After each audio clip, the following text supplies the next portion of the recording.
అందరూ తలలు వంచినట్లయితే ప్రార్థన చేసుకొని దేవుని యొక్క వాక్య భావాల్లోనికి మనం వెళదాం. ప్రేమ నమ్మకం కలిగిన మా ప్రియ పరలోకమందున్న కన్న తండ్రి, మీ ఘనమైన శ్రేష్టమైన నామమును బట్టి వందనములు చెల్లిస్తున్నాం. ఏర్పాటు చేయబడినటువంటి 3 రోజుల సభలలో క్షేమముగా మమ్ములందరినీ కూడా ఈ చివరి రోజు సభలోనికి ప్రవేశపెట్టారు. ఈరోజు ఈ సభ ద్వారా నాయన ఏ మాటలు మీరు మాకు వినిపించాలని నేర్పించాలని సిద్ధపరిచారో వాటన్నిటిని వినుటకు నేర్చుకున్నటకు సిద్ధపడి ఉండగా తోడుగా ఉండండి. వినబడుతున్న ప్రతి మాటను హృదయం అనే పలకలపైన వ్రాసుకొని వాటి ప్రకారంగా మా జీవితాన్ని కొనసాగించుటకు సహాయం చేయమని యేసుక్రీస్తు వారి పేరిట ఈ ప్రార్థన మీకు సమర్పిస్తున్నాము తండ్రి, ఆమేన్. జరుగుతున్నటువంటి 3 రోజుల సభలలో చివరి రోజు సభకు విచేసినటువంటి వేదికను అలంకరించిన దైవజనులకును అలాగే దేవుని పిల్లలైన మీ అందరికీ మన ప్రభువును రక్షకుడైన యేసుక్రీస్తు వారి పేరిట నా శుభములను తెలియచేస్తున్నాను. ప్రియమైన దేవుని వారలారా, వివాహంతో ఒకటైన వారికి దేవుడిస్తున్నటువంటి విలువైన బహుమానాలే పిల్లలు. ఆ పిల్లలను తీసుకోవడం, చూసుకోవడం, మురిసిపోవడం తెలిసిందే కానీ సరిగా పెంచకపోవడం, తెలియకపోవడాన్ని బట్టి విచారించక తప్పదు.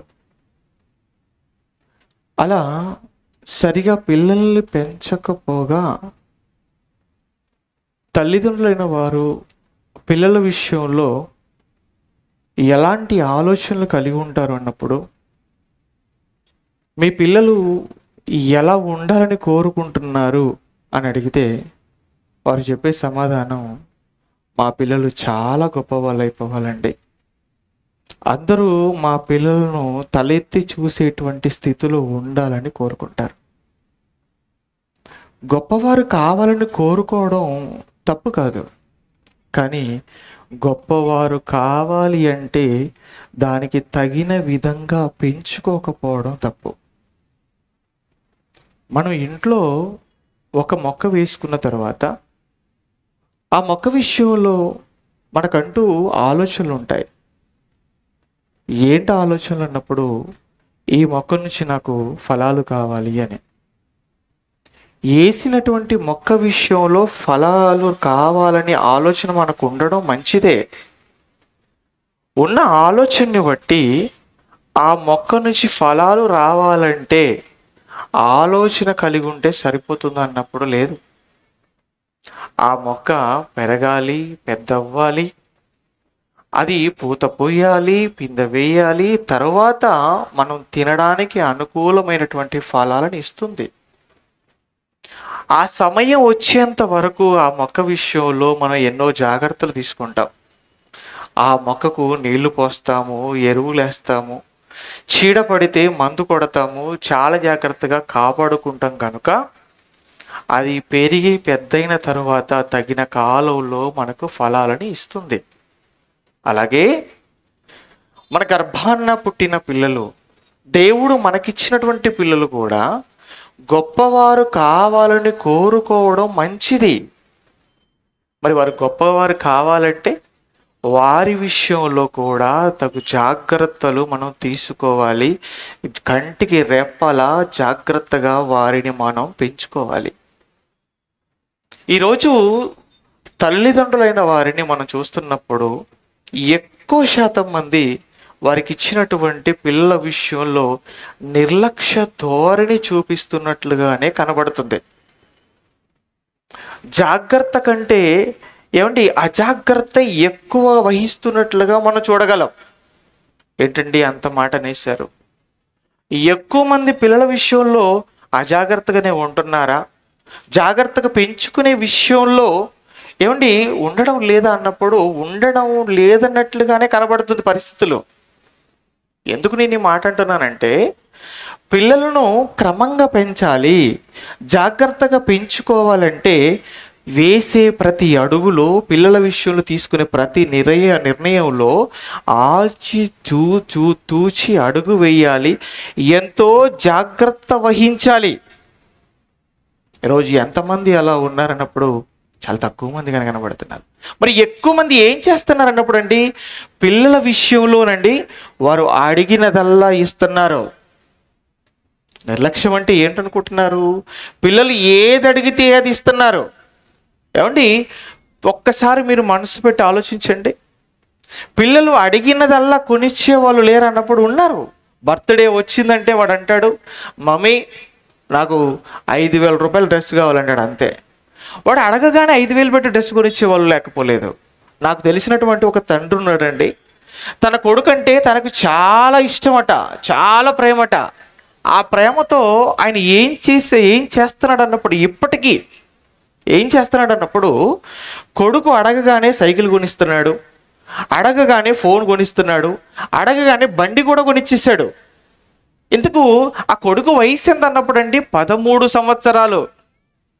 8వ తరగతి చదువుతున్నటువంటి కొడుకుకి ఐఫోన్ కొనిచ్చాడు, 150cc ఉన్నటువంటి పల్సర్ బైక్ కొనిచ్చాడు. ఇప్పుడు ఆ వయసులో ఉన్నవాడు ఫోన్తో ఏమైపోవాలి అది చూసి, బైక్ వేసుకొని రోడ్డు మీదకి వెళ్ళి ఏమైపోవాలని. ఏమండి, పిల్లలు అడుగుతారు. అడిగితే ఇవ్వడం ప్రేమ కాదండి, అవసరాన్ని బట్టి ఏది ఇవ్వాలో అది ఇవ్వడమే నిజమైన ప్రేమ. ఈరోజు ఏది అడిగితే అది ఇవ్వడం ఎంత ప్రమాదంగా మారిపోతుంది అన్నప్పుడు పిల్లల విషయంలో. ఏమండి, ఫోన్ అడుగుతున్నారు, అడగగానే ఫోన్ కొనిచ్చేస్తున్నారు. ఫోన్ కొనిచ్చిన తర్వాత కొన్నటువంటి తల్లి అయినా తండ్రి అయినా వారు దాన్ని ఎలా వాడుతున్నారు, వారు దాంట్లో ఏం చూస్తున్నారు అనేది కనిపెడుతున్నారా? ఒక్కసారి ఆలోచించండి. లేదు, అడిగాడు మేము ఇచ్చాం అంతే అన్నట్టుగా ఉంటున్నారు తప్ప, మేము కొనిచ్చినటువంటి ఈ ఫోన్ను వాడు ఎలా వాడుతున్నాడు అన్నది కనిపెట్టనటువంటి పరిస్థితి ఉండడాన్ని బట్టి పిల్లలు ఎలా మారిపోతున్నారు అన్నప్పుడు, ఆ ఫోన్లోనండి చూడకూడని చూస్తున్నారు, ఆడకూడని ఆటలు ఆడుతున్నారు. ఎలాంటి ఆటలు అన్నప్పుడు అండి, ప్రమాదకరమైనటువంటి ఆటలు. ఆ ఆటలు ఆడడాన్ని బట్టి మతి స్థిమితం కోల్పోతున్నటువంటి పిల్లలు కొంతమంది అయితే ఆ ఆటల్లో లక్షల రూపాయలు పెట్టి తల్లిదండ్రుని తీసుకొని వచ్చి నడి రోడ్డు మీద నిలవబెట్టినటువంటి పిల్లలు కూడా లేకపోలేదు. ఎన్ని వార్తలు వినడం లేదు మనం. ఏమండి, పిల్లలకు అసలు ఫోన్ ఎందుకు ఇస్తున్నారు అని ఒక్కసారి ఆలోచిస్తారండి. ఏమండి, అడిగాడు కనుక ఇస్తున్నారు తప్ప ఆ ఫోన్ వలన వాడికి మంచి జరుగుతుందా చెడు జరుగుతుందా అనే ఆలోచన అండి ఇది తల్లి తండ్రులైన వారు రోజు రోజుకి కోల్పోతున్నట్టుగా కనబడుతుంది. ఫోన్ ఇస్తున్నారంటే చాలా ప్రమాదం అండి. ఫోన్ మంచిది కాదు. దాంట్లో చూడకూడని చూసి వాడు మనసు పాడు చేసుకుంటున్నాడు, ఆడకూడని ఆడి వాడి మతి స్థిమితం అనేది వాడు కోల్పోతున్నాడు. చివరికండి దానికి బానిసైపోతున్నాడు. బానిసైపోయి వాడు ఫోన్ లేకపోతే ఉండలేనటువంటి స్థితికి వెళ్ళిపోతున్నాడు. అలా బానిసైనటువంటి పిల్లలు ఎంతమంది వారి జీవితాలను సర్వనాశనం చేసుకోవడం మనం ప్రతిరోజు వార్తల్లో చూస్తున్నాము, చదువుతున్నాము. అవునా కదా చెప్పండి? ఎంత ప్రమాదం అనుకుంటున్నారు? ఫోన్ అంటే చాలా ప్రమాదకరం. మరి కొంతమంది అంటారండి, ఏమండి నేను మా పిల్లోడికి ఫోన్ ఇస్తానండి, వాడు దాన్ని ఎలా వాడతాడంటే గేమ్స్ అంటే ఆడుకుంటాడంటే, చిన్న చిన్న గేమ్స్ ఆడుకుంటాడు తప్ప ఏమండి ఏం చూడండి అనుకుంటారు. అవునా? ఈరోజు నువ్వు ఇచ్చినటువంటి ఫోన్లో చిన్న చిన్న గేమ్స్ వాడు ఆడడం ప్రారంభించి ఆ తర్వాత దానికి బానిసైపోయి ఆడకూడనివి ఆడి వాడి జీవితాన్ని వాడు పాడు చేసుకునేటువంటి స్థితికి వెళ్ళిపోతాడు. గేమ్స్ కూడా చాలా ప్రమాదం ఉన్నప్పుడు, చాలా ప్రమాదం. మనుషులు ఏం చేస్తున్నప్పుడు వాటికి బానిసలుగా మార్చేస్తున్నాయి. ఆ మధ్యకాలంలో నుండి రీసెంట్గా ఇండియాకు అలాగే పాకిస్తాన్కి క్రికెట్ మ్యాచ్ జరిగింది. క్రికెట్ మ్యాచ్లోనండి ఇండియా గెలిచింది. భారతదేశం తరపున ఆడినటువంటి జట్టు గెలిచింది. గెలిచిన తర్వాతనండి ఎంతో ఆనందపడిపోతున్నారు. ఇంకా చెప్పాలంటే ఆ మ్యాచ్ గెలవడానికి కారణం ఎవరన్నప్పుడు ఆ టీంలో, ఇండియా టీంలో విరాట్ కోహ్లీ అని ఒక ప్లేయర్ ఉన్నాడు. అతను సెంచరీ కొట్టాడు, అంతే 100 పరుగులు చేశాడు. అతడు 100 పరుగులు చేయడాన్ని బట్టి మ్యాచ్ గెలిచిందండి. అంతే. మ్యాచ్ గెలిచిన తర్వాతనండి అందరూ ఆనందపడుతున్నారు, పర్వాలేదు. కానీ ఒకడండి, వాడు ఏ స్థాయిలో ఆనందపడుతున్నాడో నేను చెప్పడం కంటే ఒక్కసారి మీరు చూస్తే ఈ ఆటలు అనేవి కూడా ఎలాంటి స్థితికి పిల్లల్ని తీసుకుని వెళ్ళిపోతున్నాయో మీకు అర్థమవుతుంది.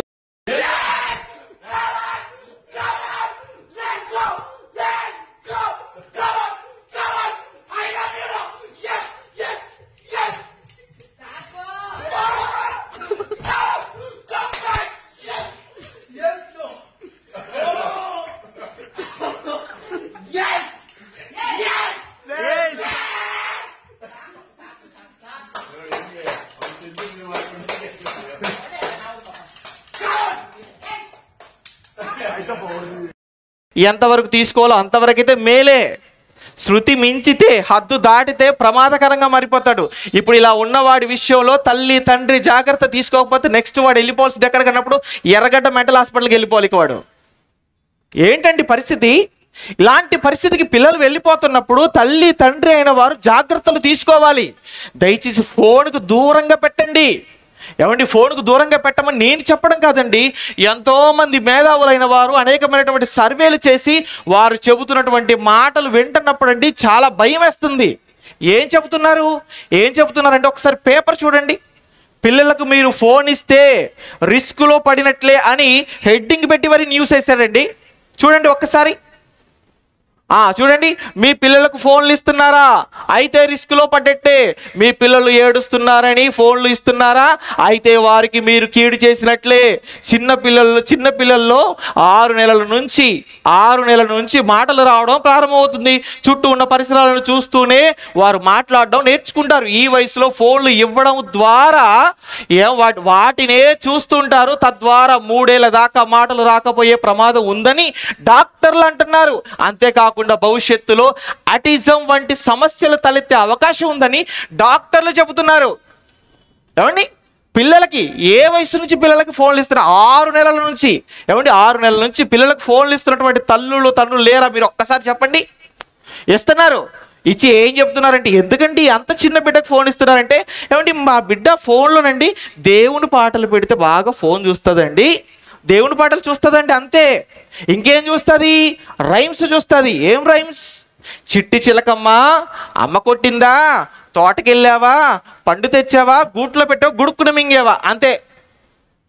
ఆ రైమ్సే చూస్తుందండి. ఈరోజు రైమ్స్కి అలవాటు పడ్డాడు, తర్వాత అంతకు మించిన వీడియోలు చూడకుండా ఉంటాడా చెప్పండి?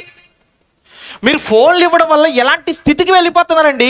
చిన్నతనం నుండే వారి మానసికమైనటువంటి స్థితి దెబ్బతినిపోయి పిల్లలు ఎంత దారుణంగా మారిపోతున్నారండి. వార్తల్లో చెబుతున్నారండి, న్యూస్ మీడియాలో ప్రకటిస్తున్నారు. ప్రకటిస్తున్నప్పుడు కూడా అండి చలనం లేని వారిగా తల్లిదండ్రులు ఈరోజు ఉండడం చాలా బాధాకరం. ఏమండి, పిల్లల విషయంలో తగు జాగ్రత్తలు తీసుకోవాలి, ఫోన్కు వారిని దూరంగా పెట్టాలని ఏమండి న్యూస్ మీడియాలో వచ్చినటువంటి ఒక వార్త చూడండి. అది కూడా మీకు చూపిస్తాను. ఎందుకు చూపిస్తాను అంటే ఇవన్నీ వాస్తవాలు. సమాజంలో జరుగుతున్న వాటికి వాస్తవాలుగా మీడియా చూపిస్తున్నారు. ఇది కాదన్నారు వీడియో. ఇవన్నీ మీడియా వారు స్వయంగా చెబుతున్నటువంటి వార్తలండి. దయచేసి బ్రతిమాలుతున్నారు వారు కూడా, మీ పిల్లలకి ఫోన్ ఇవ్వకండి, ఫోన్కు దూరం పెట్టండి అని. ఏమండి, ఒక విలేకరి ఏం చెబుతుందో చూడండి, వినండి. వారు చెప్పే ప్రతి మాట వినండి. చాలా వాస్తవాలు చెప్తుంది, 100%.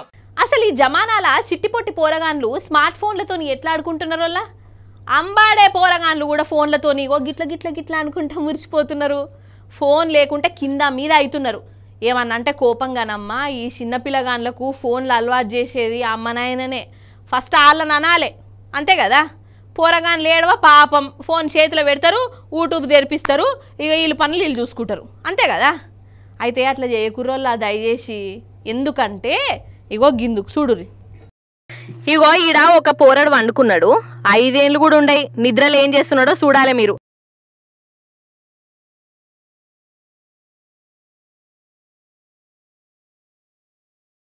చూసిర్రా, సినిమా సమజైందా? గిట్ల చేయితోని అంటున్నాడు. వాని చేతుల ఏమి లేదు, కానీ సెల్ ఫోన్ ఉన్నట్టే ఎత్తాండు నిద్రలో కూడా. అర్థమైంది కదా ముచ్చట అంతా. ఇక సపరేట్గా చెప్పవలసిన పని లేదు కదా మీకు. స్మార్ట్ ఫోన్ మహిమ పోరానికి బాగా అలవాటు చేసిర్రు. యూట్యూబ్ల గేములు, రీళ్లు గీళ్ళు పొద్దంతా చూసుడు పెట్టిండు. ఇక ఇంకేమున్నది, నిద్రలో కూడా పోరని గిదే కథ అవుతాంది. అద్మాననుకున్న వాడెత్తు గింత ఘోరమా? అలవాటు చేసింది అమ్మనాయననే నాయే. పోరగాన్లు ఏడిస్తే ఫోన్ చేతిలో పెడతా ఆరోళ్ళ కథ గాని వెనకట ఫోన్లు ఉండేనా గియో గిట్లా వేసిర్రా 20 ఏళ్ళ కిందట. అరే ఊ అంటే ఫోను ఆ అంటే ఫోను, పెద్దోళ్ళ దగ్గర ఫోను పడుచు పోరగాండ్ల కాడ ఫోను, ఆఖరికి సంటి పోరగాండ్ల కాడ కూడా ఫోనే. ఫ్యామిలీ ఫ్యామిలీ ఇట్లా ఫోన్లకు బానిసైతే ఏందన్నట్టు. అందుకే నేను చెప్పేది ఏందయ్యా అని అంటే ఏదైనా కానీ కంట్రోల్లో వాడాలి, గంతే గాని చేతిలో ఉన్నది కదా అని దాంట్లోనే మునిగిపోతే ఇగో నిద్రలో కూడా గీ కథనే అవుతుంది. నేను చెప్పింది రైటేనా కాదా? ఇది నిజమా కాదా మీరు చెప్పండి. ఏమండి ఇంట్లో నలుగురు ఉంటేనండి నలుగురికి 4 ఫోన్లు పట్టుకొని ఏమండి ఒక బెడ్రూమ్లో ఒకటి కూర్చుంటాడు, ఇంకో బెడ్రూమ్లో ఇంకొకరు కూర్చుంటారు. కిచెన్లోనేమో అమ్మ ఫోన్ ఆన్ చేసుకొని సీరియల్ చూసుకుంటూ వంట చేస్తుంది. సీరియల్ చూసుకుంటూ వంట చేస్తూ ఉప్పు వేసే బదులు కారం వేస్తుంది, కారం వేసే బదులు ఉప్పు వేస్తుంది. ఎక్కువ తక్కువలు అయిపోతూ ఉంటాయి. ఒకవేళ పొరపాటున ఏంటి ఎక్కువైంది అన్నాడు అనుకోండి భర్త, పరిస్థితి వేరే రకంగా ఉంటుంది. అప్పుడు ఏం చేయాలిక? తప్పదు, మౌనంగా తినడమే. ఎందుకు ఇలాంటి పరిస్థితులు ఏర్పడుతున్నాయి కుటుంబాలు అన్నప్పుడు? ఫోన్కు బానిసలైపోతున్నారు, తల్లిదండ్రులు బానిసలైపోతున్నారు, పిల్లలకు అలవాటు చేస్తున్నారు. ఏమంటే ఇది మంచిది కాదు. ఇలాంటి ఫోన్ను అలవాటు చేస్తే వాళ్ళు గొప్పవాళ్ళు ఎలా అయిపోతారు చెప్పండి? గొప్పవాళ్ళు కావాలని మీరు కోరుకోవడం న్యాయం, మరి దానికి తగినట్లుగా పెంచకపోవడం న్యాయం అంటారా చెప్పండి? లేదండి, గొప్పవారు కావాలి పిల్లలందరూ కూడా. మరి కావాలంటే ఏం చేయాలన్నప్పుడు దయచేసి భయంకరమైనటువంటి వెపన్ ఫోన్కి దూరంగా పెట్టండి. దయచేసి పిల్లలకు ఫోన్ ఇవ్వకండి. వాటికి ఎంత దూరం పెడితే వారి భవిష్యత్తు అంత బాగుంటుంది. మీరు వాడు ఏడుస్తున్నాడనో అన్నం తినడం లేదనో మీరు సీరియల్ చూసుకోవడానికి అడ్డంగా ఉన్నాడనో దయచేసి ఫోన్ పిల్లల చేతులు పెట్టి వారి జీవితాలను మీ చేతులారా పాడు చేసేటువంటి పని తల్లిగా తండ్రిగా మీరు చెయ్యొద్దు. అది మంచిది కాదు. ఎవరిని మరి ఫోన్ ఇవ్వకుండా ఎలాగండి? వాడికి ఎలాగంటే తెలుస్తుంది సమాజంలో ఏం జరుగుతుందో, ఎలాంటి తెలుస్తుంది సమాజంలో ఎవరు ఎలా ఉంటున్నారు, ఎలాంటి అర్థమవుతుంది అన్నప్పుడు వారికి సమాజంలో ఏం జరుగుతుందో తెలియాలంటే ఫోన్లో ఇన్ఫర్మేషన్ ఇస్తారు. అది కొంతవరకు తీసుకుంటారు తల్లిదండ్రులు. మీరు తీసుకున్న వారికి చెప్పండి పర్వాలేదు, కానీ జ్ఞానం వారికి ఎక్కడ వస్తుందో తెలుసా? జ్ఞానం రావాలంటే పుస్తకాలు అలవాటు చేయండి. పుస్తకాలు జ్ఞానాన్ని ఇస్తాయండి, ఫోన్ ఇన్ఫర్మేషన్ ఇస్తుంది. అంటే మీకు సమాచారాన్ని అందించేది ఫోన్ అయితే మీ పిల్లలకు జ్ఞానాన్ని పెంచేది పుస్తకం. అందుకే ఒక మహనీయుడు పెద్ద ఆయన ఒక మాట అన్నాలేండి, చిరిగిన చొక్కా ఆయన వేసుకో మంచి పుస్తకాన్ని కొనుక్కో అన్నాడు. Yes, 100% right. అది చిరిగిన చొక్కా వేసుకున్నా పర్వాలేదు, అసలు నీ ఒంటి మీద బట్టలు లేకపోయినా పర్లేదు సరిగ్గా, కానీ మంచి పుస్తకాన్ని నువ్వు కొనుక్కోగలిగితే భవిష్యత్తులో జ్ఞానవంతుడుగా మారిపోతావు. ఈ ప్రపంచంలో ఉన్నటువంటి గ్రంథాలయాలు కానివ్వండి, ఇప్పుడు ఈ ప్రపంచంలో ఉన్నటువంటి అనేక పుస్తకశాలలకు ఎక్కడికి మీరు వెళ్ళినా అన్నిటికంటే గొప్పగా కనబడుతున్నటువంటి ఏకైక పుస్తకం ఇదిగో ఈ బైబిల్. అంటే బైబిల్ ఇవ్వండి వారికి, వాడు గొప్పవాడైపోతాడు. బైబిల్ని మీరు నేర్పించగలిగితే సమాజంలో అందరూ తలెత్తి చూసేటువంటి స్థితిలో మీ కుమారుడు కుమార్తె ఉంటారండి. అంత గొప్పది బైబిల్. బైబిల్ ఇవ్వండి, బైబిల్లోని విషయాలు నేర్పించండి. అలా ఒక తల్లి అండి చరిత్రలో సుమారు 200 సంవత్సరాల క్రితం ఏమండి ఒక తల్లి బైబిల్ని బాగా నమ్మిందండి. ఎంత నమ్మింది అని అంటే ఆ తల్లి బైబిల్లో దేవుడు చెప్పిన మాట 100% నిజం. దేవుడు చెప్పాడంటే ఖచ్చితంగా జరిగి తీరుతుంది. దేవుడు మాట ఇచ్చాడంటే మాట తప్పేవాడు కాదని దేవుడు పట్ల ఎంతో విశ్వాసాన్ని పెట్టుకున్నటువంటి ఆ తల్లి తన గర్భాన పుట్టినటువంటి కొడుకు విషయంలో తగు జాగ్రత్తలు తీసుకుంది. చూడండి ఏమండి, నాన్సీ ఎడిసన్ ఎవరో కదా తల్లి, ఎవరన్నప్పుడు ఏమండి నాన్సీ ఎడిసన్, ఇంతకీ ఈ తల్లి నాన్సీ ఎడిసన్ అంటే ఎవరన్నప్పుడు థామస్ ఆల్వా ఎడిసన్ యొక్క తల్లి గారు ఈవిడ ఎవరన్నప్పుడు మంచి భక్తిపరాలండి. క్రైస్తవ కుటుంబంలో పుట్టి దేవుడు పట్ల విశ్వాసం కలిగి, దేవుడు అంటే ఎంతో ప్రేమ కలిగి, దేవుడు చెప్పాడంటే ఖచ్చితంగా జరిగి తీరుతుందని దేవుడు మాటలను ఎంతో బలంగా నమ్మినటువంటి గొప్ప మాతృమూర్తి అండి ఈవిడ. నమ్మి తన కొడుకు విషయంలో తగు జాగ్రత్తలు తీసుకుంది. పట్టుదలతో తన కొడుకుని గొప్పవాణ్ణి చేసింది, ప్రయోజకుని చేసింది, ప్రపంచ చరిత్రలో నిలవబెట్టింది. ఆయనే థామస్ ఆల్వా ఎడిసన్. ఈ ప్రపంచానికి థామస్ ఆల్వా ఎడిసన్ తెలుసు, గొప్పవాడని తెలుసు. ఎలా గొప్పవాడని తెలిసింది ఆయన అనగానే మనందరికీ గుర్తొచ్చేది అంటున్నప్పుడు ఆయన కనిపెట్టినటువంటి విద్యుత్ బల్బును బట్టండి, ఎలక్ట్రికల్ బల్బ్. ఈరోజు మనం అందరం కూడా ఈ రాత్రికాల సమయంలో ఇంత చక్కని వెలుతురులో మనం ఉంటున్నామంటే బల్బు వెలుగుతుంది కనుక. మీరు నన్ను చూస్తున్నారన్నా, మిమ్మల్ని నేను చూస్తున్నానన్నా, బల్బు వెలుగుతుంది కనుక. అలాగే రాత్రిపూట ఇప్పుడండి పగటి పూటలు ఎలాగైతే పనులు చేసుకుంటారో అలా పనులు చేసుకుంటున్నారు, డ్యూటీలు చేసుకుంటున్నారు, ఓటీలు చేసుకుంటున్నారు, ప్రయాణాలు చేస్తున్నారు. కారణం వెలుతురు ఉంటుంది కనుక. ఈ వెలుతురు ఉండడానికి కారణం ఎవరన్నప్పుడు థామస్ ఆల్వా ఎడిసన్. ఆయన కనిపెట్టినటువంటి బల్బు బాగుంది, మరి ఈయన బల్బు కనిపెట్టాడు, ప్రపంచానికి వెలుగును చూపించాడు అని ఆయన్ని చూసి ఆనందపడుతున్నవే కానీ ఆ స్థితికి ఆయన రావడానికి కారణం ఎవరన్నప్పుడు తల్లి. ఎంత గొప్ప తల్లి తెలుసా అండి ఆవిడ చరిత్ర చదివితే కంట్లో నుంచి నీళ్లు తిరగాలి ప్రతి తల్లికి. అంతేకాదు, ఉంటే నేను ఆవిడలా ఉండాలని కూడా అనుకోగలరండి. అంత గొప్ప చరిత్ర తల్లిది.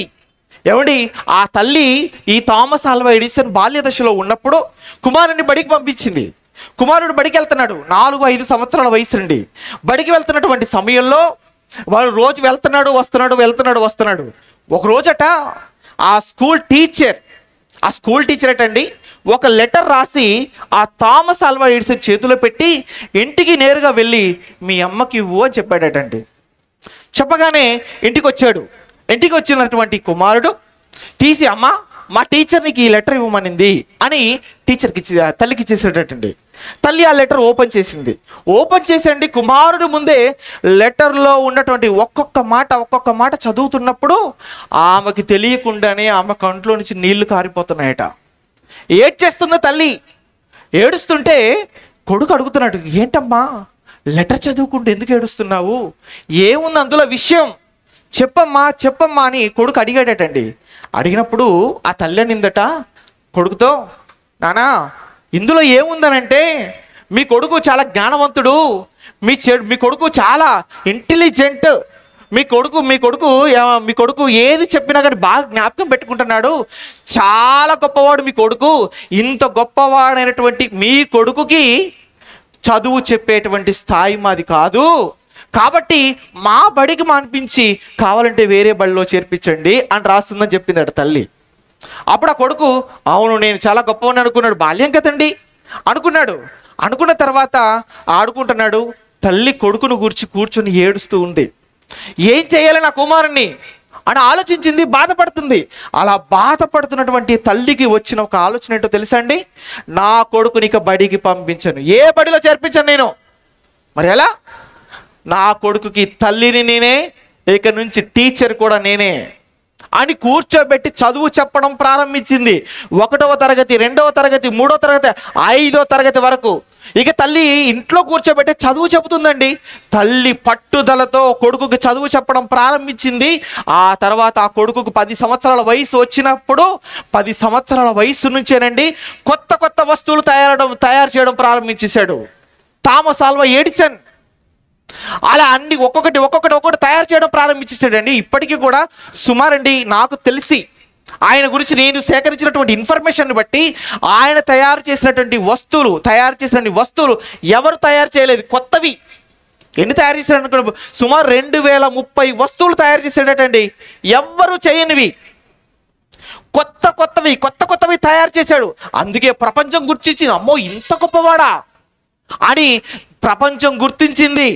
అంత గొప్పవాడు అవ్వడానికి కారణం తల్లి. ఇక అన్నిటినీ తయారు చేస్తున్నాడు, అందరి చేత మన్నలు పొందుతున్నాడు, గొప్పవాడపోయాడు. ప్రపంచం అంతా కూడా ఆయన పేరు చెప్పగానే చప్పట్లు కొడుతుంది. ఓ అండి ఎంత మేధావండి అని పొగుడుతుంది.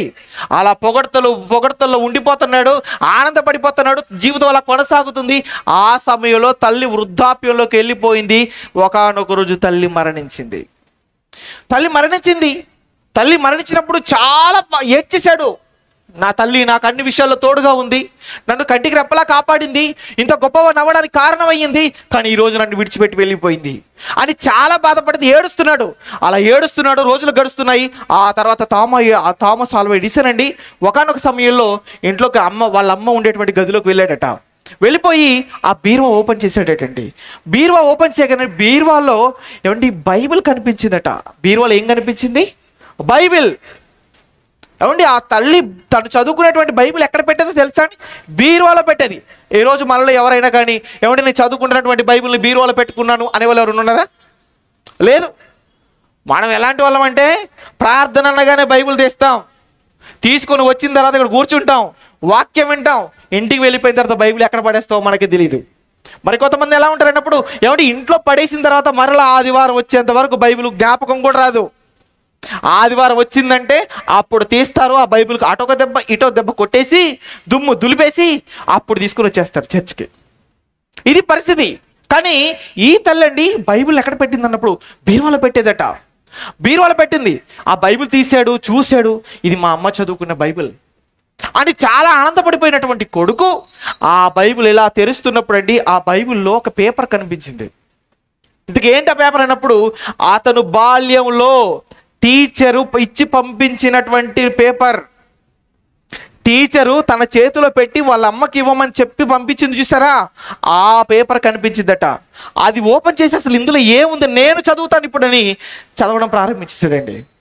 ఎప్పుడైతే తను దాన్ని ఓపెన్ చేసి చదవడం ప్రారంభించాడో అప్పుడు తన కంట్లో నుంచి నీళ్ళు వచ్చేస్తున్నాయట, విపరీతంగా ఏడ్చేస్తున్నాడట.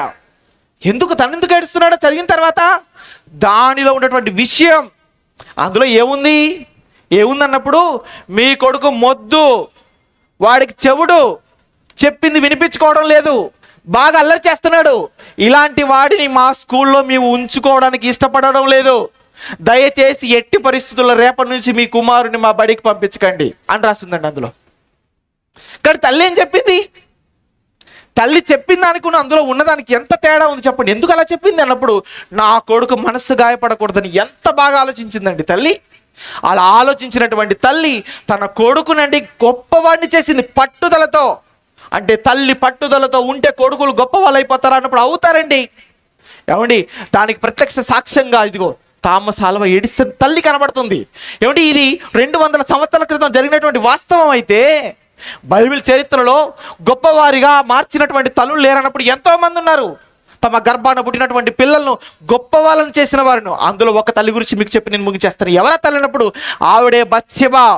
బత్షెబా అనగానే మనకు గుర్తొచ్చేటువంటి సందర్భం వేరు. ఎవరి బత్షెబా అన్నప్పుడు దావీదు గారు భార్య. దావీదు గారు భార్యగా ఉన్నటువంటి ఈ బత్షెబా తన గర్భం కూడా ఈ లోకానికి వచ్చినటువంటి వ్యక్తి రాజు అయినటువంటి సొలొమోన్. సొలొమోన్ అనగానేనండి ఏమండి ఎంత ఆయన గురించి మనకి ఎన్ని విషయాలు గుర్తుకొస్తా అన్నప్పుడు సొలొమోన్ అనగానేనండి ఆయన బాల్యంలో ఉన్నటువంటి ఇశ్రాయేలు ఉమ్మడి రాజ్యం పైన రాజుగా ఎన్నుకోబడ్డ వ్యక్తి, 40 సంవత్సరాలు పరిపాలన చేసినటువంటి వ్యక్తి. అంతేకాకుండా ఎంతో జ్ఞానవంతుడు, దేవుడి కొరకు బంగారు దేవాలయం కట్టినటువంటి వాడు. అంతేకాకుండా 3 పుస్తకాలు రాశాడు. ఏ పుస్తకాలు రాశాడు చెప్పండి? సొలొమోను రాసినటువంటి పుస్తకాలు సామెతలు, ప్రసంగి గ్రంథం, పరమగీతాలు. అవి ఆయన రాసిన పుస్తకాలే కదా. ఆయన 3 పుస్తకాలు రాశారు. అలాగే కీర్తనల గ్రంథంలో ఆయన రాసినటువంటి 2 మనకు కీర్తనలు కనబడతాయి. అంతేకాదు ఆయనట సుమారండి ఎన్ని రాసినప్పుడు 3000 సామెతలు రాశాడట, 1005 కీర్తనలు రాశాడట. ఏమంటే ఈయన గురించి మనం చదువుకుంటున్నప్పుడు ఎంత ఆశ్చర్యం కలుగుతుంది. ఇంత జ్ఞానవంతుడా సొలొమోను అన్నప్పుడు? అవును. ఎలాగండి ఇంత జ్ఞానవంతుడు అయ్యాడనే? ఏమంటే దేవుడు దయచేశాడండి జ్ఞానం. నిజమే.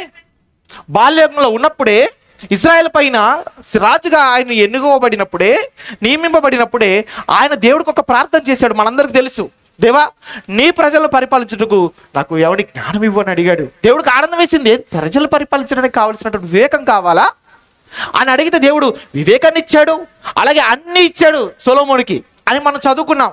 వాస్తవానికి అన్ని సొలొమోనుకి దేవుడు ఇచ్చాడని చదువుకున్నామే, కానీ అన్ని ఇవ్వడానికి కారణం ఏంటో ఎప్పుడు మనం ఆలోచించలేదు. ఏమండి మనుషులమైనటువంటి మనమే ఒక వ్యక్తి మనకు కావలసినవి ఇవ్వాలంటే అది పొందుకునే అర్హత ఉండాలని మనం అనుకుంటామే. మనం ఒక వ్యక్తికి డబ్బులు ఇవ్వాలన్నా, లేదంటే వస్తువులు ఇవ్వాలన్నా, లేదంటే మన ఇంట్లో ఉన్నటువంటి ఆడపిల్లను ఒక ఇంటికి పంపించాలన్నా దాన్ని పొందుకునేటువంటి అర్హత అవతల వ్యక్తికి ఉండాలని మనం ఆశపడతాం కదా. అలాంటప్పుడు ఇంత వివేకం, ఇంత జ్ఞానం, ఇంత ఉన్నతమైన స్థితి సొలొమోనుకి రావాలంటే దాన్ని పొందుకునేటువంటి అర్హత ఉండాలి కదా. ఎలా వచ్చింది అన్నప్పుడు చిన్నతనం నుండే తల్లి పట్టించిందండి వాక్యం. తల్లి నేర్పించింది వాక్యం. ఏమండి తల్లి బత్షెబా ఎంత గొప్పదన్నప్పుడు దేవుని వాక్యాన్ని తన నరాల్లో జీర్ణింప చేసుకొని దేవుని వాక్యాన్ని తన కుమారుడైనటువంటి సొలొమోనుకు ఏమండి చిన్నప్పటి నుంచి నేర్పించినటువంటి గొప్ప తల్లి. ఎలా నేర్పించిందో తెలుసా? ఎలా నేర్పించింది అన్నప్పుడు ధర్మశాస్త్రంలో దేవుడు పిల్లలకు వాక్యం ఎలా నేర్పించాలో చెప్పాడు. మనందరికి తెలుసు. ద్వితీయోపదేశకాండం 6వ అధ్యాయం 6వ వచనం ఏమని రాయబడి ఉంటుంది అక్కడ ఒకసారి చూడండి. ద్వితీయోపదేశకాండం 6వ అధ్యాయము 6వ వచనం, నీ హృదయంలో ఉండవలెను, నీవు నీ కుమారులకు వాటిని అభ్యసింపచేసి ఇంట కూర్చున్నప్పుడు, త్రోవ నడిచేటప్పుడు, పడుకున్నప్పుడు, లేచినప్పుడు వాటిని గురించి మాట్లాడవలను, సూచనగా అవి నీ చేతి కట్టుకునవలను. ఏమంటే ఎన్ని చెప్పాడండి? కూర్చున్నప్పుడట, లేచినప్పుడట, పడుకున్నప్పుడట, నడిచినప్పుడట, ఎప్పుడు వాక్యం నేర్పించాలి అని దేవుడు ధర్మశాస్త్రంలో చెప్పాడు. చెప్పినటువంటి ఈ ప్రతి మాట తన హృదయంలో పెట్టుకుంది బత్సెబా. పెట్టుకుని తన కుమారుడికి బాగా నేర్పించిందండి వాక్యం, బాగా నేర్పించింది. ఎంత బాగా వాక్యాన్ని నేర్పించడంలో జాగ్రత్తలు తీసుకుందన్నప్పుడు సామెతల గ్రంథం మీరు అంతా చదవండి. సామెతల గ్రంథం ఎన్ని అధ్యాయాలు ఉంటాయి చెప్పండి? 31 అధ్యాయాలు ఉంటాయి. 31 అధ్యాయాలు మీరు మొదటి అధ్యాయం నుంచి చివరి అధ్యాయం వరకు మీరు చదివితే సొలొమోను గారు రాసిన విధానం, ఆయన పలికినటువంటి మాటల్లో మనకి ఎవరు కనబడతారన్నప్పుడు ఆయన తల్లి పడిన కష్టం కనబడుతుంది. ఆయన మాట్లాడుతూ ఏమంటాడు అన్నప్పుడు ఒక చోట ఏమంటాడు అన్నప్పుడు, ఇదిగో నా బాలుడు నడవలసిన త్రోవ నేర్పించండి అంటాడు. అంటే బాలుడు నడవలసిన త్రోవ వాడికి నేర్పించాలి అని ఒక చోట అంటాడు. అలాగే బెత్తం వాడాలి మాట వినకపోతే అంటాడు. అంటే బెత్తం వాడాలా? బెత్తం వాడాలి. పిల్లలైన వారు వాక్యానికి లోబడినప్పుడు, చెప్పిన మాట విననప్పుడు, మీ మాట వాడు వినకుండా వాడు చెప్పిందే, వాడు అనుకున్నదే మొండిగా చేయడానికి ముందుకెళ్తున్నప్పుడు తల్లిగా తండ్రిగా నువ్వు బెత్తం వాడక తప్పదు. బెత్తం వాడాలి అని ఆ సొలొమోను గారి మాటల్లో మనకు కనబడుతుంది. అంతే కదండి, సొలొమోను గారి విషయంలో తల్లి ఎంత జాగ్రత్తలు చెప్పింది, ఎంత జాగ్రత్తగా ఆయన కాపాడుకుంది, పెంచింది అన్నప్పుడు స్త్రీల విషయంలో కూడా ఎలా ఉండాలో కూడా చెప్పింది తల్లి. స్త్రీల విషయంలో కూడా ఎలా ఉండాలో చెప్పింది. ఒక్క మాటలోనండి అసలు ఆవిడ ఎంత గొప్పదో మనకి తెలియాలంటే ఒక్కసారి సామెతల గ్రంథం 31 అధ్యాయంకి వెళ్ళిపోతాం. మీకు అర్థమైపోతుంది. త్వరగా ముగించేస్తాను నేను. ఏమంటే 31 అధ్యాయము మొదటి వచనం నుండి చూడండి. ఈ సామెతల గ్రంథం 31 అధ్యాయం అనగానే మనకి ఎవరు గుర్తు రావాలన్నప్పుడు సొలొమోను గారి తల్లి కొడుకుకు చెబుతున్నటువంటి విషయాలు గుర్తుకు రావాలి మనకి. చూడండి ఒకసారి ఏం చెప్తుంది అక్కడ. ఆ రాజైన లెమూయేలు మాటలు, అతని తల్లి అతనికి ఉపదేశించినటువంటి దేవోక్తి, నా కుమారుడా నేనేమందును, నేను కన్న కుమారుడా నేనేమందును, నా మొక్కులు మొక్కి కనిన కుమారుడా నేనేమందును అంటే, మొక్కులు మొక్కితే పుట్టాడా? అవును. సొలొమోను గారండి వెంటనే పెళ్ళి అయిపోయిన తర్వాత సులువుగా పుట్టినవాడేం కాదు. ఎందుకంటే ఆవిడ జీవితంలో ఒక విషాద సంఘటన. ఎవరి జీవితంలో? బత్షెబా విషయంలోనండి. అదంతా మనకు తెలుసు. దావీదు గారు చేసినటువంటి పొరపాటును బట్టి ముందుగా బిడ్డను కన్నది, కానీ తర్వాత ఆ తప్పును బట్టి పుట్టినటువంటి బిడ్డ విషయంలో దేవుడు అనారోగ్యం పాలు చేశాడు. ఆ తర్వాత బిడ్డను మొత్తాడు, ఆ బిడ్డను చంపేశాడు, చనిపోయాడు బిడ్డ. ఆ తర్వాత దేవుని వేడుకుంది, దేవా మరలా నా గర్భం తెరువు అని మొక్కులు మొక్కిన తర్వాత పుట్టినటువంటి వ్యక్తి సొలొమోను. అందుకే చెప్తుంది ఇక్కడ ఏమంటుంది అన్నప్పుడు, నా మొక్కులు మొక్కి కనిన కుమారుడా నేనేమందును. జాగ్రత్తలు చెప్తున్నాను నేను. మొదటగా ఏంటంటే, నీ బలము స్త్రీలకు ఇయ్యకుము. మొదటగా చెప్తుంది, నీ బలము స్త్రీలకు ఇయ్యకుము. ఏమండి ఎంత మంచి మాట అండి. తల్లి తన కుమారుడికి చెప్పవలసినటువంటి మాట. ఏ మాట? కొడుకా జాగ్రత్త, నువ్వు వయసులో ఉన్నావు, వయసులోకి వెళ్ళిపోయిన తర్వాత సమాజంలో నువ్వు చెడిపోవడానికి ఎక్కువ అవకాశాలు కళ్ళ ముందు కనబడుతున్నప్పుడు నువ్వు చాలా జాగ్రత్తగా ఉండాలి. నువ్వు చాలా జాగ్రత్తగా కాపాడుకోవాలి. ఎట్టి పరిస్థితుల్లో నీ బలమును నువ్వు స్త్రీలకు ఇయ్యొద్దు అని మొదటగా చెబుతున్నటువంటి మంచి మాట. రెండవది ఏం చెప్తున్నప్పుడు కిందకి వెళ్ళిపోయేటప్పటికి 4వ వచనంలో, ద్రాక్షారసము తాగడం మంచిది కాదు. ఎంత మంచి మాట అండి. ద్రాక్షారసానికి నువ్వు బానిస కావద్దు, ద్రాక్షారసం జోలికి నువ్వు వెళ్ళొద్దు అంటుంది. ఆ తర్వాతకి వెళ్ళిపోయిందంటే 5వ వచనంలోకి వెళ్ళిపోయేటప్పటికి ఏం చెప్తుంది? త్రాగిన ఎడల కట్టడలను మర్చిపోతావు. నువ్వు తాగితే కట్టడలు మర్చిపోతావు. అవును.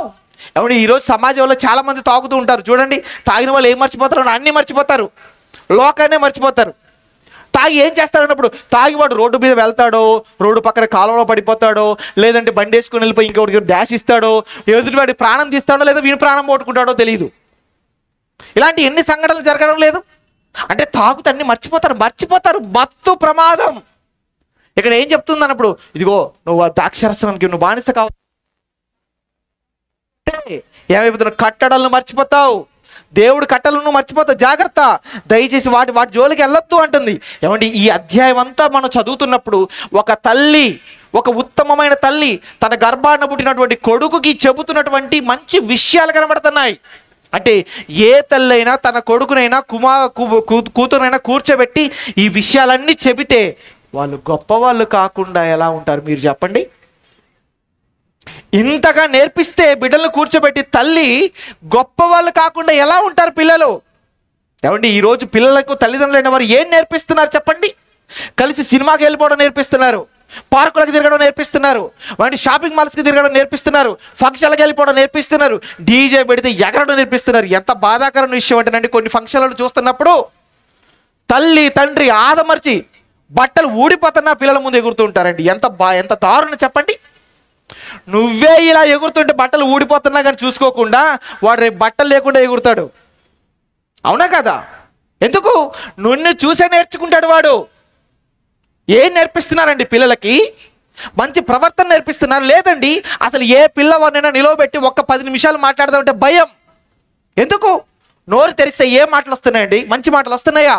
బూతు మాటలు, అశ్లీలమైనటువంటి మాటలు, డబల్ మీనింగ్ డైలాగులు. ఎవరు? పిల్లలు. ఈ మధ్యకాలంలో దరిద్రం ఏంటంటేనండి, ఇన్స్టాగ్రామ్లో కానీ యూట్యూబ్లో కానీ రీల్స్ పేరుతో తల్లి తండ్రి కూర్చోబెట్టి డబల్ మీనింగ్ డైలాగులతో వాళ్ళతో రీల్స్ చేయిస్తున్నారు పిల్లల చేత. చాలా తప్పండి, మంచిది కాదు. అది మీ పిల్లల భవిష్యత్తుకు అస్సలు మంచిది కాదు. ఈరోజు నువ్వు ఆనందపడుతున్నావు, నీకు నచ్చినట్టుగా చూపించకూడనివి చూపిస్తూ, చేయించకూడనివి చేయిస్తూ ఆనందపడిపోతున్నావు. కానీ ఒకనొక రోజు వచ్చిన తర్వాత నీ కుమారుని కుమార్తెను బట్టి తల పట్టుకొని ఏడ్చే స్థితి నీకు రాక తప్పదు. అలాంటి దుస్థితి మనకు రాకుండా ఉండాలంటే జాగ్రత్తగా బిడ్డకు నేర్పించాల్సిందన్నప్పుడు వాక్యం. ఉత్తమమైన తల్లి అండి తన బిడ్డకు నేర్పిస్తుంది. అంటే తల్లిగా నువ్వు జాగ్రత్తలు తీసుకోగలిగితే నీ కుమారుడు గొప్పవాడైపోతాడు అనడానికి మంచి ఉదాహరణగా ఏమండి నాన్సీ ఎడిసన్ కనబడుతుంది ఒక తల్లిగా. అలాగే బైబిల్లో మనం చూస్తున్నప్పుడు మనకు ఏమంటే బత్షెబ కనబడుతుంది. వీళ్ళని మనం చూస్తున్నప్పుడు ఏ తల్లైనా ఏమనుకోవాలన్నప్పుడు అంటే నేను కూడా నా బిడ్డకి ఇక్కడ నుంచి వాక్యం నేర్పిస్తాను, నా బిడ్డ వాడిని గొప్పవాడిని చేస్తాను, జ్ఞానవంతుని చేస్తాను, ప్రపంచమంతా తలెత్తుకుని నా బిడ్డ వైపు చూసేటువంటి స్థితిలో నా బిడ్డ ఉండడానికి ఒక తల్లిగా నేను ఎంత చేయాలో అంత చేస్తానని మనకు అనిపిస్తుంది. అనిపించాలి నువ్వు మంచి తల్లివైతే అండి. మరి ఇప్పటి వరకు తల్లే నేర్పించాలి, తల్లే చెప్పాలని చెప్పారండి. తండ్రికే బాధ్యత లేదండి. తండ్రికి కూడా ఉంది బాధ్యత. తండ్రికి కూడా ఉందండి. తండ్రి కూడా నేర్పించాలి వాక్యం. అంటే బైబిల్లో మనం చూస్తున్నప్పుడు తండ్రులైన వారు కూడా పిల్లల్ని కూర్చోబెట్టి వాక్యం నేర్పించుకొని భక్తులుగా మార్చుకున్నవారు మనకు కనబడడం లేదన్నప్పుడు అవును. అబ్రహాము విశ్వాసాలకు తండ్రి అంటామే. విశ్వాసాలకు తండ్రి అయినటువంటి అబ్రహాము తన గర్భాన పుట్టినటువంటి ఇస్సాకును కూర్చోబెట్టి వాక్యం నేర్పించాడు. ఎంత గొప్పగా పెరిగాడు మనకు తెలుసు. ఆయన జీవితంలో నుండి మచ్చలేదు. తల్లిదండ్రులు చూపించిన అమ్మాయిని పెళ్లి చేసుకున్నాడు. ఎలా ఆ ఒక్క భార్యతో కాపురం చేశాడు. తన జీవితాన్ని దేవుని యందు భయము భక్తి కలిగి కొనసాగించిన వ్యక్తిగా ఇస్సాకు జీవితం మనకు కనబడుతుంటుంది. ఎందుకు అలా అయిపోయింది? అబ్రహాము పెంచాడండి కొడుకుని బాగా. అలాగే ఇస్సాకు తన గర్భాన్ని పుట్టినటువంటి యాకోబును కూడా పెంచాడు గొప్పగా. అదే యాకోబు తన గర్భాన్ని పుట్టినటువంటి యోసేపును పెంచాడండి గొప్పగా. అంటే తండ్రులు కూడా పిల్లల్ని పెంచి గొప్ప వాళ్ళని చేశారు. ఏమండి తల్లిదండ్రులైన వారు ఇరువురు కూడా పిల్లల విషయంలో తగు జాగ్రత్తలు తీసుకోవాలి. ఏది చూపించాలి, ఏది చూపించకూడదు, ఏది నేర్పించాలి, ఏది నేర్పించకూడదు, దేనికి దగ్గర ఉంచాలి, దేనికి దగ్గర ఉంచకూడదని ప్రతి క్షణం ఆలోచిస్తూ జాగ్రత్తలు తీసుకుంటూ శ్రద్ధ కలిగి పట్టుదలతో మీ పిల్లలకు మీరు వాక్యాన్ని నేర్పించి వారిని గొప్పవారిగా చూడాలని కోరుకుంటే ఈ మాటలు ఈ తల్లులు ముందు పెట్టుకోండి. ఖచ్చితంగా వారు గొప్పవారు అయిపోతారు. కోరిక ఉండడం కాదండి గొప్పవారు కావాలండి, దాన్ని ఆచరణలో పెట్టాలి. ప్రేమ ఉండడం కాదండి, ప్రేమ క్రియల్లో చూపించాలి. ఎప్పుడైతే మీరు ఆచరణలో పెడతారో, ఎప్పుడైతే ప్రేమ పిల్లల పట్ల క్రియల్లో చూపిస్తారో అప్పుడు మీ పిల్లలు గొప్పవాళ్ళు కాక తప్పదు. గొప్పవాళ్ళు అయిపోతారు. ఏమండి మన పిల్లలు మన గొప్ప వాళ్ళని చెయ్యాలండి. దేవుడు అందుకే కదా పిల్లల్ని మనకి ఇచ్చాడు. వాళ్ళ భవిష్యత్తును మనం తీర్చిదిద్దాలి. ఒక్క మాటలో చెప్పాలంటే అసలు పిల్లల భవిష్యత్తు మన చేతుల్లోనే ఉందండి, మన చేతిలో ఉంది. పిల్లలు అంటే ఏంటన్నప్పుడు వాళ్ళు మొక్కలండి. మొక్కగా ఉన్నప్పుడు నువ్వు ఎటు వంగితే అటు వంగిపోతారండి. అవునా కదా చెప్పండి. అందుకే లోకంలో పుట్టిన సామెత మనందరికీ తెలుసు, మొక్కై వంగనిది మ్రానై వంగునా. మురక్కగా ఉన్నప్పుడు నువ్వు వంచితే వాడు వంగిపోతాడు. మురక్కగా ఉన్నప్పుడు వాడిని సరైన కోణంలో నువ్వు పెంచితే వాడు పెరుగుతాడు. వాడు నువ్వు మొక్కగా ఉన్నప్పుడు పట్టించుకోకుండా మ్రానైపోయిన తర్వాత పెంచాలని వాడిని సరిచేయాలని నువ్వు ఎంత ప్రయత్నం చేసినా ఎలాంటి ఉపయోగం ఉండదు. కనుక ఇది పిల్లల్ని జాగ్రత్తగా పెంచుకోవాలి. ఏమండి మన గర్భాన్ని పుట్టిన పిల్లలు బాగా ఉండడం కంటే అసలు మనకి ఏం కావాలి చెప్పండి? ఏ తల్లికైనా ఏ తండ్రికైనా పిల్లలు మంచి ప్రవర్తన కలిగి బ్రతుకుతున్నారు, చెప్పిన మాట వింటున్నారు, లోబడుతున్నారు, చెప్పిన పని చేస్తున్నారు, అందరి చేత మెప్పులు పొందుకుంటున్నారు. అందరూ మా పిల్లల్ని చూసి ఏంటండి మీ కొడుకు ఏం పెంచారండి అని పొగుడుతున్నారు. ఆ పొగడ్తలు వింటంటే ఒక తల్లిగా ఒక తండ్రిగా నాకు ఇంకేం కావాలనే స్థితి నీకు కావాలంటే ఇదిగో ఇలా పెంచండి, వాక్యానుసారంగా పెంచండి. అంత గొప్పవారిగా పిల్లలు మారడం కన్నా మనకి ఇంకేం అవసరం అండి? ఇంకేం లేకపోయినా బాధ లేదు, కోట్ల రూపాయలు అవసరం లేదండి, ఆస్తులు అవసరం లేదండి, పిల్లల ప్రవర్తన బాగుంటే చాలు. చాలామంది తల్లిదండ్రులు ఏం చేస్తున్నారు అండి, పిల్లల కోసం ఆస్తులు సంపాదించాలి, కూడబెట్టాలి, బ్యాంకు బ్యాలెన్స్ పెంచాలి అని ఆలోచించండి. వాటి కోసం ఆహార నిశలు రాత్రనక పగలనక కష్టపడుతున్నారు, చేస్తున్నారు, సంపాదిస్తున్నారు. కానీ పిల్లలు ఏం చేస్తున్నారో, ఎక్కడికి వెళ్తున్నారో, ఎవరితో ఉంటున్నారో, వాళ్ళు ఏం మాట్లాడుతున్నారో, వాళ్ళ ప్రవర్తన ఏంటో కనిపెట్టడం మానేశారు. అది ఎంత ప్రమాదం తెలుసా? నువ్వు సంపాదనలోనే మునిగిపోతూ పిల్లల్ని పట్టించుకోకపోతే నువ్వు కోట్ల రూపాయలు సంపాదించి అక్కడ పెడితే ఆలోపు వాడు పాడైపోతే ఏం చేస్తాడు తెలుసా? నువ్వు సంపాదించిన కోట్ల రూపాయలు కరిగించేస్తాడు వాడు, అంతే. వాడు మొత్తం సర్వనాశనం చేసేస్తాడు. అదే నువ్వు పిల్లల్ని కనిపెట్టుకుంటూ వాళ్ళని జాగ్రత్తగా పెంచావంటే అప్పుడు ఏమవుతుందో తెలుసా? ఇవన్నీ వాడే సంపాదించుకుంటాడు.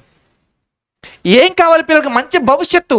పిల్లలకు మంచి భవిష్యత్తు ఎక్కడ అన్నప్పుడు తల్లిదండ్రుల చేతుల్లో. దయచేసి పిల్లలను పాడు చేయొద్దు తల్లిదండ్రులుగా. అంటే అందరూ అలా ఉన్నారని చెప్పడం లేదండి, ప్రస్తుతం ఎక్కువ మంది అలా అయిపోతున్నారు. దయచేసి అలా ఉండకండి. సమాజం పిల్లల్ని పాడు చేస్తుంది, సమాజాన్ని పక్కన పెట్టేద్దాం. కానీ క్రైస్తవ తల్లిదండ్రులుగా ఉన్నటువంటి మనమైన మన పిల్లలను దేవుడు చెప్పినట్టుగా పెంచుకుందాం, వారికి మంచి భవిష్యత్తును ఇద్దాం. రాబోయే తరంలో భక్తుడిగా మన కుమారుడు కుమార్తె నిలబడే విధంగా పెంచి వారి గొప్ప జీవితాన్ని వారికి అనుగ్రహిద్దాం. అప్పుడు దేవుడు ఆనందపడతాడు, కన్నందుకు మనం చాలా ఆనందపడతాం. అలాంటి స్థితిలో మన పిల్లలు ఉన్నప్పుడు అంతకు మించి ఇంకా మనకేం కావాలి చెప్పండి? ఏం వద్దండి. కనుక ప్రేమైన దేవుని ఒక్కసారి ఆలోచించండి. పిల్లలకు మంచి భవిష్యత్తు ఇచ్చే వరంగా ఉండాలి. ఇదిగో ఈ తల్లులు ఎలాగైతే పట్టుదలతో తమ పిల్లలు గొప్పగా పెంచారో అదే పట్టుదల మనకుంటే మన పిల్లలు కూడా గొప్పవాళ్ళు అవ్వక తప్పదు. మరి పిల్లలు గొప్పవాళ్ళు కావాలన్నా, వాళ్ళు పాడైపోయి సమాజానికి చీడపురులుగా ఉండాలన్నా తల్లిదండ్రులుగా వాళ్ళ భవిష్యత్తు మన చేతుల్లోనే ఉంది. కనుక మంచి విషయాలు ఇప్పటివరకు విన్నాం. వీటన్నిటిని జాగ్రత్తగా ఆలోచించి మీ పిల్లలను, మన పిల్లల్ని మనం మంచిగా పెంచుకోవాలని మనస్ఫూర్తిగా నేను తెలియజేస్తూ, మరి రెండో వర్తమానం ద్వారా అన్నయ్య గారి మా నోట అనేకమైన విలువైన సంగతులు మనం అందరం విందాం. తలలు ఉంచినట్లయితే ప్రార్థన చేస్తాను, ముగించుకుందాం. ప్రేమ కలిగిన తండ్రి, దయగలిగిన దేవా, ఇప్పటి వరకు వివాహం చేసుకున్న తర్వాత నాయన మీరు ఇచ్చేటువంటి గొప్ప బహుమానమైనటువంటి పిల్లలు, ఆ పిల్లల విషయంలో తల్లిదండ్రులైన వారుగా ఎలా ఉండాలో, వారిని ఎలా పెంచుకోవాలో, వారికి వేటిని దూరం చెయ్యాలో, వేటిని దగ్గర చెయ్యాలో తల్లిదండ్రులుగా పట్టుదలతో తండ్రి మీ వాక్యాన్ని వారికి ఎలా నేర్పించాలో మీ వాక్యాన్ని బట్టి మేము నేర్చుకున్నటువంటి ప్రతి మాటను తండ్రి అపవాది ఎత్తుకొని పోయే పరిస్థితి మా జీవితంలో ఉండకుండా, విన్న మాటలు ఇక్కడే విడిచిపెట్టేవారుగా మేము తయారు కాకుండా దేవా, ఇక నుంచి అయినా బలమైన నిర్ణయం తీసుకొని తండ్రి, ఒక నాన్సీ తన కుమారుని తండ్రి గొప్పవాడిని చేసింది. అలాగే బైబిల్లో తండ్రి మీకు మీ యందు జ్ఞానం కలిగిన వాడుగా గొప్పవాడుగా ఉన్నటువంటి సొలొమోను గారు, వారి తల్లి గారు బత్షెబ చిన్నతనం నుండే వాక్యాన్ని రంగరించి పోసి కుమారుని గొప్పవాడిగా తీర్చిదిద్దింది. మా పిల్లల విషయంలో కూడా మీ వాక్యాన్ని తండ్రి రంగరించి పోసి గొప్పవాళ్ళని చేసే విధంగా మేమందరం ఉండటం కృప చేయమని వేడుకుంటూ, జరగబోతున్నటువంటి సభలో నాయన తోడుగా ఉండండి. విలువైన మీ సంగతులను నాయన మాకు చెప్పడానికి సిద్ధపడుతున్నటువంటి ఉపేంద్ర అన్నయ్య గారు తోడుగా ఉండండి. మంచి వివేచన జ్ఞానం వారికి అనుగ్రహించిన అంతకించి తండ్రి ఆరోగ్యాన్ని అనుగ్రహించి, వారి నోట నాయన ఎన్నో గొప్ప సంగతులను మాకు అనుగ్రహించి మా ఆత్మీయ జీవితాన్ని బలపరచమని యేసుక్రీస్తు వారి పేరిట ఈ ప్రార్థన మీకు సమర్పిస్తున్నాము తండ్రి. ఆమేన్. అందరికీ వందనాలండి.